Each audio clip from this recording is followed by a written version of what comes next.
आज आपण आपल्या शाळेमध्ये आपत्ती व्यवस्थापन म्हणजे काय, आपत्ती म्हणजे काय हे आपण थोडक्यात जर आपण हे जाणून घेतलं तर आपल्याला भविष्यात नक्कीच फायदा होईल की आपत्ती म्हणजे काय आणि आपत्ती आल्यावर आपत्तीच्या संकटामधून आपण बाहेर कसं पडू हे आपल्याला नक्की आजच्या प्रशिक्षणामधून आपल्या भविष्यामध्ये नक्की फायदा होईल। आपत्तीचं सांगायचं म्हटलं तर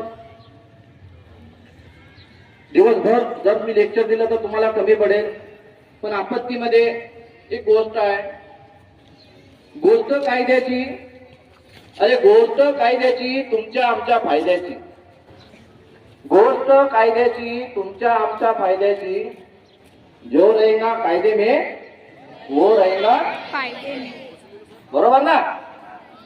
मग सर्वप्रथम मी प्रशिक्षणाला सुरुवात करण्याच्या आधी आदरणीय मॅडमनी आमचा आधी परिचय करून दिला, तरी सुद्धा मी आपल्याला सांगू इच्छितो की आज जी आपल्या समोर आलेली जी टीम आहे या टीमचं नाव आहे DDRF म्हणजे जिल्हा शोध बचाव पथक। ही सर्व अमरावती जिल्ह्यामध्ये कार्यरत आहे। या टीम मध्ये आता तुम्हाला माहिती आहे की कोण काम करते कोण नाही करत। सर्वप्रथम मी माझ्या टीमचा परिचय करून देतो। श्री दीपक पाल साहेब हे अमरावती ग्रामीण पोलीस आहे, पोलीस हवालदार। श्री गजानन वाडेकर साहेब हे सुद्धा ग्रामीण पोलीस हवालदार आहे। त्यानंतर श्री विशाल निमकर राज्य राखीव पोलीस दल मध्ये हवालदार पदावर कार्यरत आहे।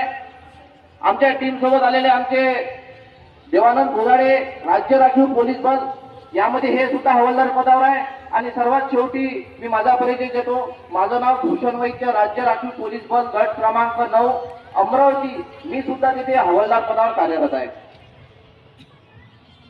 सर्वप्रथम आपल्याला माहिती असायला पाहिजे कोण कोणत्या टीम मध्ये काम करत आहे।